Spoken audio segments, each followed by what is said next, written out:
नमस्कार दोस्तों, आप सभी का स्वागत है कॉन्सेप्ट एकेडमी के यूट्यूब चैनल पर। और हम डिस्कस कर रहे थे आपका भारत का इतिहास। और ये टॉपिक होगा आज आपका ब्रिटिश भारतीय प्रेस, उसके बारे में जानेंगे। पहला क्वेश्चन लिखा, वर्नाकुलर प्रेस अधिनियम किस वर्ष पारित हुआ था? तो 1878 में हुआ था, लॉर्ड लिटन के टाइम पे। और इसे हटा दिया गया था किसके टाइम पे? रिपन के टाइम पे। क्योंकि वर्नाकुलर मतलब होता है लोकल लैंग्वेजेस, लोकल जो लैंग्वेज होती है, मतलब जो स्थानीय भाषाएं होती थी, उसमें क्या लिखे जाते थे आपके बोल सकते हैं समाचार पत्र लिखे जाते थे। अगर समाचार पत्र की जो पहली कॉपी होती थी वो किसको भेजी जाती थी? फर्स्ट कॉपी जो होती थी वो भेजी जाती थी प्रकाशित होने से पहले, मतलब डिस्ट्रीब्यूट करने से पहले। तो वो सरकार को बेचना होता था। सरकार को अगर उसके लगा कि सरकार के बारे में कुछ गलत लिखा जा रहा है तो बैन कर दिया जाता था। ठीक है ना? तो एक खराब एक्ट था। लिटन जितना खराब आदमी था उतना ही बेहतर आदमी थे कौन? रिपन, जो बाद में सारी चीज़ों को सही करने का प्रयास करते हैं। पर तब तक क्या हो जाता है, उन्हें वापस बुला दिया जाता है इंग्लैंड। ठीक है ना? तो लिखा वर्नाकुलर प्रेस एक्ट 1858 में 1878 में पारित हुआ था। वर्नाकुलर प्रेस एक्ट 1878 को गैगिंग एक्ट के रूप में भी जाना जाता है, क्योंकि यह अंग्रेजी और भाषाओं के अखबारों के बीच क्या था? भेदभाव करता था। 1878 में वर्नाकुलर प्रेस एक्ट का मकसद ब्रिटिश भारत में भारतीय भाषाओं जैसे गैर अंग्रेजी भाषाएं जो होती थी, पत्र पत्रिकाओं की स्वतंत्रता को सीमित करना था। लॉर्ड लिटन ने वर्नाकुलर प्रेस एक्ट 1878 पारित किया। शस्त्र अधिनियम भी पारित किया था उन्होंने, ठीक है ना, आर्म्स एक्ट 1878। उसमें क्या था कि भाई बिना लाइसेंस के भारतीय हथियार नहीं रख सकते, जबकि अंग्रेज रख सकते हैं। ठीक है ना? तो जिसमें भारतीयों को बिना किसी लाइसेंस के हथियार ले जाने पर रोक लगा दी गई थी। देसी समाचार पत्रों का प्रमुख उद्देश्य भारतीय राष्ट्रीय जागरण था। लिटन ने उत्तराधिकारी जो थे बाद में जो आए आपके लॉर्ड रिपन द्वारा 1881 में इस कानून को निरस्त कर दिया गया। वर्नाकुलर प्रेस एक्ट 1878 कुछ प्रावधान थे। प्रकाशक को सुरक्षा राशि जमा करनी थी और अधिनियम के प्रावधान के उल्लंघन के मामले में सुरक्षा को जब्त किया जाता था। यदि अपराध फिर से किया जाता तो प्रेस उपकरण जब्त कर दिए जाते थे, मतलब अगर आप सरकार के खिलाफ कुछ लिखते हैं। अच्छा, नेक्स्ट आता है आपका जेल जाने वाले पहले भारतीय पत्रकार कौन थे? सुरेंद्रनाथ बनर्जी। पढ़ लेते हैं। जेम्स ऑगस्टस सिक्की का आप जानते हैं, सबसे पहला जो आपका अखबार था वो था द बंगाल गजट। ठीक है ना? ये भारत का पहला अखबार है 1780 में। द बंगाल गजट या कलकत्ता जनरल एडवर्टाइजर भारत का पहला अखबार था। जैसे सरकार की मुखर आलोचना के कारण 1872 में क्या कर दिया गया था? बंद कर दिया गया था या जब्त कर लिया गया था। बाद में अधिक समाचार पत्र पत्रिकाएं प्रकाशित हुई। The Bengal Journal, Calcutta Chronicle और मद्रास कुरियर, बॉम्बे हेराल्ड, ये सारे आपके निकले उस समय। कंपनी के अधिकारी चिंतित थे कि कहीं ये समाचार पत्र लंदन तक न पहुंच जाए और उनके कुकर्मों का पर्दाफाश न कर दें। इस प्रकार उन्होंने प्रेस पर अंकुश लगाने की आवश्यकता को देखा। राष्ट्रीय आंदोलन प्रारंभ से ही प्रेस की स्वतंत्रता के पक्ष में खड़ा रहा। वर्नाकुलर प्रेस एक्ट को स्थानीय भाषा में प्रेस को बेहतर नियंत्रण करने और देशद्रोही लेखन को प्रभावी ढंग से दंडित करने और दबाने के लिए डिजाइन किया गया था। इस अधिनियम का कड़ा विरोध हुआ और आखिरकार रिपन ने 1882 में इसे निरस्त कर दिया था। 1882 लिखना आप, ठीक है ना? 1882 है, पीछे 1881 लिखा हुआ था। 1883 में सुरेंद्रनाथ बनर्जी ने जेल जाने वाले पहले भारतीय पत्रकार बनते हैं। द बंगाली में एक गुस्से वाले संपादकीय में बनर्जी ने अपने एक फैसले में बंगालियों की धार्मिक भावनाओं के प्रति असंवेदनशील होने के लिए कलकत्ता उच्च न्यायालय के एक न्यायाधीश की आलोचना की थी। तो याद रखना, द बंगाली का प्रकाशन कौन करते थे? सुरेंद्रनाथ बनर्जी। बाल गंगाधर तिलक सबसे अधिक बार प्रेस की स्वतंत्रता के लिए राष्ट्रवादी लड़ाई लड़ चुके थे, कई बार गिरफ्तार भी हुए थे। सुरेंद्रनाथ बनर्जी को अगर देखा जाए तो उन्हें राष्ट्रगुरु कहा जाता है, ये आपने याद रखना है। राजनीतिक सुधार लाने के लिए उन्होंने 1876 में इंडियन नेशनल एसोसिएशन की स्थापना की थी। कई बार पूछा जाता है इंडियन नेशनल एसोसिएशन, जिसकी स्थापना 1876 में हुई थी, इसके संस्थापक कौन थे? सुरेंद्रनाथ बनर्जी। एक अखबार भी था, द बंगाली की स्थापना की थी 1869 से, और 1871 में उन्होंने भारतीय सिविल सेवा परीक्षा भी की थी, उत्तीर्ण की थी, आप जानते हैं। ठीक है ना? 1869 में एक उम्र विवाद के कारण प्रतिबंधित कर दिया गया था और 1871 में नस्लीय भेदभाव के कारण निकाल दिया गया था। कई बार पूछा जाता है सुरेंद्रनाथ बनर्जी ने कब यानी कि सिविल सेवा पास की थी? 1869 में पहली बार, और फिर 1871 में उन्होंने सविनय अवज्ञा आंदोलन को समर्थन दिया था। ठीक है ना? तो कुछ कुछ चीज़ें आपने याद रखनी है भाई। राष्ट्रगुरु कहा जा रहा है, इंडियन नेशनल एसोसिएशन के क्या फाउंडिंग मेंबर हैं 1876 में, द बंगाली न्यूज़पेपर के क्या फाउंडिंग फादर हैं, इंडियन सिविल सर्विसेज 2 बार क्रैक की 1869 में और 1871 में, ये पेपर में पूछा गया था, याद रखना। तो ये भी लिखना है कि भाई ये भी याद होना चाहिए कि 1869 में क्या हो गया था, उम्र संबंधी विवाद हो गया था और 1871 में नस्लीय भेदभाव के कारण। अच्छा, नेक्स्ट लिखा हुआ है द बंगाली, लिखा हुआ है सुमिलित करना। द बंगाली मैंने बता दिया था ये कौन है? सुरेंद्रनाथ बनर्जी। तो फर्स्ट का थर्ड हो जाता है, तो ये तो हो जाता है कैंसिल, ही हो जाता है कैंसिल, इन दोनों में से एक होगा। वॉइस ऑफ इंडिया, ये दादा भाई नौरोजी की है, तो अब ये भी हट गया। हिंदू जो है वो है आपके जी सुब्रमण्यम अय्यर की, और मराठा आपका किसमें, बाल गंगाधर तिलक का। याद रखना मराठा जो है समाचार पत्र, ये जो लिखा हुआ है ये इंग्लिश में लिखा हुआ है, और एक केसरी है जो दूसरा है जो बाल गंगाधर तिलक का है, वो एक्चुअल में मराठी में है। तो कन्फ्यूज़न काफ़ी ज़्यादा होता है। तो केसरी मराठी में, और जो मराठा न्यूज़पेपर है वो इंग्लिश में है। ठीक है, ये हो गया आपका आंसर ये वाला। चलो आगे चलते हैं। देखा 19वीं शताब्दी की शुरुआत से ही प्रेस की स्वतंत्रता सहित नागरिक स्वतंत्रता की रक्षा राष्ट्रवादी एजेंडे का उच्च मकसद थी।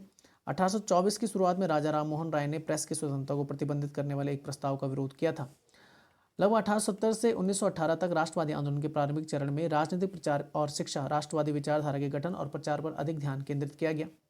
इस उद्देश्य के लिए प्रेस राष्ट्रवादियों के हाथों में एक महत्वपूर्ण उपकरण साबित हुआ। भारतीय राष्ट्रीय कांग्रेस अपने शुरुआती दिनों में अपने प्रस्तावों और कार्यवाही के प्रचार के लिए पूरी तरह से कहती प्रेस पर निर्भर करती थी।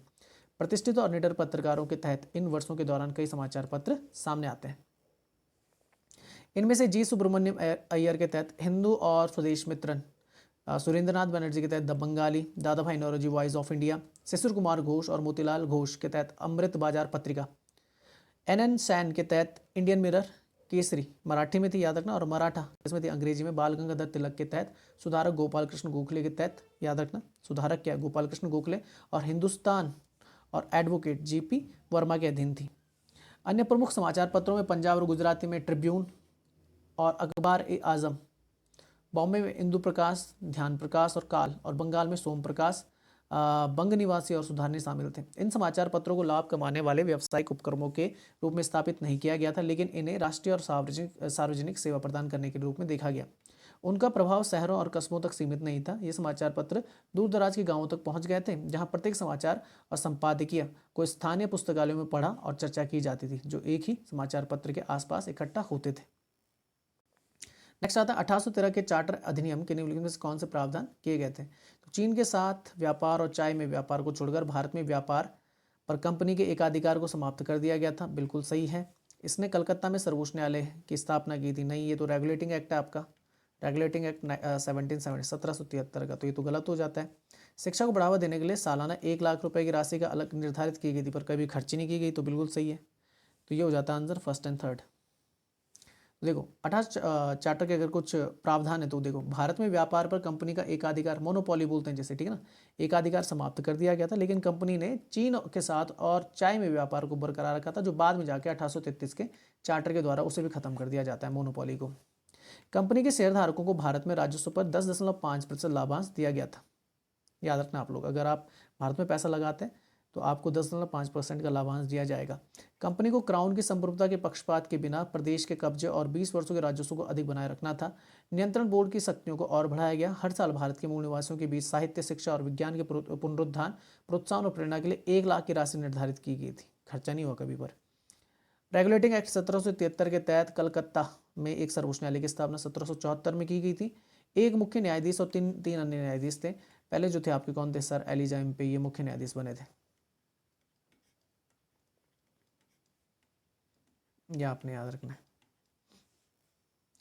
ईसाई मिशनरियों के किस चार्टर अधिनियम द्वारा भारत में ईसाई धर्म का प्रचार करने की अनुमति थी। तो ये भी आपका कौन सा 1813 का ही चार्टर है, ये आपने याद रखना है, ठीक है ना। तो देखो लिखा हुआ है, यूरोप में नेपोलियन बोनापार्ट की महाद्वीपीय प्रणाली, जिसने यूरोप में फ्रांसीसी सहयोगियों में ब्रिटिश माल के आयात पर प्रतिबंध लगा दिया, के कारण ब्रिटिश व्यापारियों को नुकसान उठाना पड़ा। इसलिए उन्होंने मांग की कि उन्हें एशिया में ब्रिटिश व्यापार में हिस्सा दिया जाए और ईस्ट इंडिया कंपनी के एकाधिकार को क्या कर दिया जाए, समाप्त कर दिया जाए। ये प्रमुख कारण थे उस समय। चार्टर अधिनियम अगर देखा जाए, क्योंकि यूरोप में कौन है, यूरोप में पावरफुल कौन हो रहा है, नेपोलियन बोनापार्ट हो रहा है। जब फ्रांस की क्रांति थी, फ्रांस की क्रांति आप जानते हैं, फ्रांस की क्रांति कब हुई थी, 1789 से 1799। तो एक बड़ी शक्ति बन के कौन उभरता है, नेपोलियन बोनापार्ट। तो ब्रिटिश व्यापारियों को 1813 के चार्टर के अधिनियम के तहत सख्त लाइसेंस प्रणाली के तहत भारत में व्यापार करने की अनुमति दी गई थी। इस अधिनियम ने भारत में ब्रिटिश संपत्ति पर क्राउन की संप्रभुता पर जोर दिया। इस अधिनियम की एक अन्य महत्वपूर्ण विशेषता मिशनरियों को भारत आने और धार्मिक धर्मांतरण शामिल होने की अनुमति देना था। मिशनरी अधिनियम के प्रावधानों में कलकत्ता में अपने मुख्यालय के साथ ब्रिटिश भारत के लिए एक बिशप की नियुक्ति प्राप्त करने में सफल रहे। इस अधिनियम ने भारतीय साहित्य कार्य के पुनरुद्धार में बता दी 1 लाख का क्या था, खर्चा जो करना था, उसके लिए अलग प्रावधान रखे गए थे। 1878 के वर्नाकुलर प्रेस एक्ट के तहत भारतीय भाषा में समाचार पत्रों का दमन किसकी आलोचना के कारण हुआ था। तो उसका रीज़न था 1876-77 के अकाल के शिकार लोगों के प्रति अंग्रेज अधिकारियों का अमानवीय दृष्टिकोण, ये सबसे बड़ा रीज़न था। तो देखो लिखा हुआ है, नस्लीय कटुता जो 1857 के विद्रोह की विरासत थी वह कारण थी कि जिसके कारण 1858 के बाद यूरोपीय प्रेस ने हमेशा राजनीतिक विवादों पर सरकार का समर्थन किया, जबकि स्थानीय प्रेस ब्रिटिश नीतियों की आलोचनात्मक बनी रही। भारत के तत्कालीन गवर्नर जनरल थे लिटन की घोर नीतियों 1876-77 के अकाल की घटना को उनके द्वारा गलत तरीके से संभालने के कारण वर्नाकुलर प्रेस में भारत में ब्रिटिश सरकार की नीतियों के खिलाफ व्यापक विरोध किया। इस प्रकार मजबूत जनमत और देशद्रोही लेखन को नियंत्रित करने के लिए जो सरकार के प्रति असंतोष फैला रहे थे, सरकार ने स्वदेशी प्रेस का दमन करने के लिए वर्नाकुलर प्रेस एक्ट 1878 लाया। हालांकि देशद्रोह से संबंधित कानून पहले से ही भारतीय दंड संहिता की धारा 124A के रूप में अस्तित्व में थे, जिसे 1870 में देशद्रोह के किसी भी रूप से निपटने के लिए पेश किया गया था। ब्रिटिश भारत में अभिव्यक्ति की स्वतंत्रता और प्रेस की स्वतंत्रता पर एक और प्रतिबंध लगाने के लिए भारत में तत्कालीन वायसराय 1876 से 80 लिटन द्वारा प्रस्तावित 1878 के वर्नाकुलर प्रेस एक्ट को गैगिंग एक्ट के रूप में भी जाना जाता है, और यह केवल स्थानीय भाषा देशी भाषा के समाचार पत्रों के लिए था, ना कि अंग्रेजी के लिए। याद रखना, वर्नाकुलर में बताया था क्या बोलते हैं, लोकल लैंग्वेजेस बोला जाता है। प्रावधान क्या थे कि जिला मजिस्ट्रेट को किसी भी वर्नाकुलर अखबार के मुद्रक और प्रकाशक को सरकार के साथ एक उपक्रम में प्रवेश करने का आह्वान करने की शक्ति सौंपी गई, ताकि यह सुनिश्चित किया जा सके कि वे ऐसा कुछ भी प्रकाशित नहीं करें जो जनता की भावनाओं को उत्तेजित कर सकते हो, या सरकार के प्रति असंतोष पैदा कर सकते हो, या जो जाति धर्म नस्ल के आधार पर दुश्मनी पैदा कर सकते हो। प्रकाशक को जमानत जमा करनी थी और अधिनियम के प्रावधान के उल्लंघन के मामले में सुरक्षा को जब्त कर लिया जाता था। यदि अपराध फिर से हुआ तो प्रेस उपकरण भी जब्त कर लिए जाते थे। समाचार पत्रों और पत्रिकाओं की सामग्री के सभी प्रमाण पत्र प्रकाशन से पहले न्यायपालिका के बजाय पुलिस को प्रस्तुत करने होते थे। ऐसे मामलों में मजिस्ट्रेट का निर्णय अंतिम माना जाता था और इस तरह की कार्रवाई के खिलाफ अदालत में कोई अपील नहीं की जा सकती थी। यदि स्थानीय भाषा का समाचार पत्र सरकारी सेंसर को प्रमाण प्रस्तुत कर सकता है तो उसे अधिनियम के आवेदन से छूट मिल सकती है। नेक्स्ट आता है निम्नलिखित युग्मों पर विचार कीजिए। फोर्ट विलियम कॉलेज ये वैलेजली थे, तो ये तो हो जाएगा आपका अच्छा कौन सा सही है, तो पहला तो गलत हो जाता है, वॉरेन हेस्टिंग नहीं थे। संस्कृत कॉलेज जॉनथन डंकन बिल्कुल सही है, और कलकत्ता मद्रासा ये उल्टा हो गया इधर वॉरेन हेस्टिंग, तो आंसर केवल 2, बाकी उसने उल्टा लिख दिया, ठीक है ना। फोर्ट विलियम कॉलेज जो था ना 1800 में स्टार्ट होता, हालांकि वो 2 साल बाद ही बंद हो गया था। लेकिन भारत में अपने प्रभुत्व के पहले 60 वर्षों के लिए कंपनी शिक्षा को बढ़ावा देने के लिए एक व्यापारिक और लाभ कमाने वाली चिंता नहीं बोलेंगे, लाभ कमाने वाला एक संस्थान था। कुछ मामूली अपवाद व्यक्तियों द्वारा किए गए प्रयास थे, जैसे मुस्लिम कानून और संबंधित विषयों के अध्ययन के लिए 1781 में वॉरेन हेस्टिंग ने कलकत्ता मद्रासा की स्थापना की थी। कई बार पूछा जाता है कलकत्ता मद्रासा की स्थापना किसके समय हुई थी, वॉरेन हेस्टिंग के टाइम हुई थी 1781 में। संस्कृत कॉलेज की स्थापना हिंदू कानून और दर्शन के अध्ययन के लिए 1791 में 10 साल बाद बनारस के निवासी जॉनथन डंकन द्वारा की जाती है। तो 1781 में कलकत्ता मद्रासा वॉरेन हेस्टिंग, 1791 में आपका संस्कृत कॉलेज जॉनथन डंकन। भारतीयों की भाषाओं और रीति रिवाजों में कंपनी के सिविल सेवकों के प्रशिक्षण के लिए वैलेजन ने 1800 में फोर्ट विलियम कॉलेज की स्थापना की थी, जो 1802 में क्या हो गई थी, बंद हो गई थी। भारत में शिक्षा के विकास पर सर्वेक्षण करने के लिए ब्रिटिश सरकार ने किस समिति को नियुक्त किया था, ये थी हार्टॉग समिति 1929 की। तो लिखा हुआ 1929 में ब्रिटिश सरकार ने भारत में शिक्षा के विकास पर सर्वेक्षण के लिए एक सर फिलिप जोसेफ हार्टॉग समिति को नियुक्त किया था। इसने उसी वर्ष अपनी रिपोर्ट प्रस्तुत कर दी थी। यह लॉर्ड इरविन द्वारा नियुक्त किया गया था। इरविन थे उस समय आपके कौन, वायसराय। यह समिति ने प्राथमिक स्तर पर शिक्षा में अपव्यय और ठहराव की समस्या पर प्रकाश डाला। इसने सामूहिक शिक्षा पर अधिक ध्यान दिया। कुछ सिफारिशें थी, जैसे उच्च शिक्षा के लिए संबद्ध विश्वविद्यालयों की स्थापना करना। यह स्वीकार किया गया कि संबद्ध कॉलेजों में शिक्षा का मानक शिक्षण विश्वविद्यालयों की तुलना में कम है, लेकिन यह उच्च शिक्षा की बढ़ती मांग को पूरा करने का एकमात्र तरीका है। संबद्ध कॉलेजों के लिए शिक्षकों की नियुक्ति, छात्रों की क्षमता और योग्यता के आधार पर विश्वविद्यालयों में प्रवेश प्रक्रिया को नियंत्रित करना, ऑनर्स कोर्स को और अधिक उन्नत बनाए रखना, बेरोजगारी को नियंत्रित करने के लिए विश्वविद्यालयों द्वारा तकनीकी और व्यावसायिक शिक्षा को बढ़ावा देना। बाल गंगाधर तिलक द्वारा कौन सा दैनिक समाचार पत्र मराठी में शुरू किया गया था, तो मराठी में शुरू किया गया था केसरी। गलत मत कर देना, मराठा नहीं था, ठीक है ना, केसरी था। मराठा जो था वो इंग्लिश में था। कई बार पूछा जाने वाला क्वेश्चन है ये आपका, पढ़ लेते हैं। देखो लिखा, उन्होंने 2 समाचार पत्रों को शुभारंभ किया, मराठी में केसरी का और अंग्रेजी में किसका, मराठा का। उन्होंने 1893 ईस्वी में गणपति महोत्सव और 1895 में शिवाजी महोत्सव का भी आयोजन किया था। कई बार पूछा जाता है। तो आज जो आप देखते हैं कि बहुत ज़्यादा फ्लरिश होकर जो गणपति महोत्सव मनाया जाता है आपका महाराष्ट्र की तरफ, वो बाल गंगाधर तिलक की देन है। कितने बड़े लेवल पर आपका गणपति महोत्सव मनाया जा रहा है। 1893 और 1895 में शिवाजी महोत्सव। तिलक ने कहा, स्वराज हमारा जन्मसिद्ध अधिकार और हम इसे लेकर रहेंगे।